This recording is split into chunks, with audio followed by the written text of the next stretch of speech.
Snehalaya silks. இங்கு ஒவ்வொரு புடவையும் ஸ்னேஹா தேர்ந்தெடுத்தது உங்களுக்காக.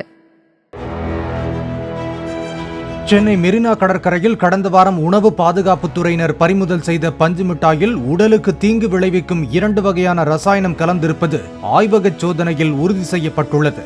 தொழிற்சாலைகளில் பயன்படுத்தக்கூடிய ரோடமைன் என்ற ரசாயனம் பஞ்சு மிட்டாயில் கலந்திருப்பது கண்டுபிடிக்கப்பட்டிருப்பதாகவும் மற்றொரு வகை ரசாயனம் குறித்து தொடர்ந்து ஆய்வு செய்து வருவதாகவும் உணவு பாதுகாப்பு அதிகாரிகள் தெரிவித்தனர்.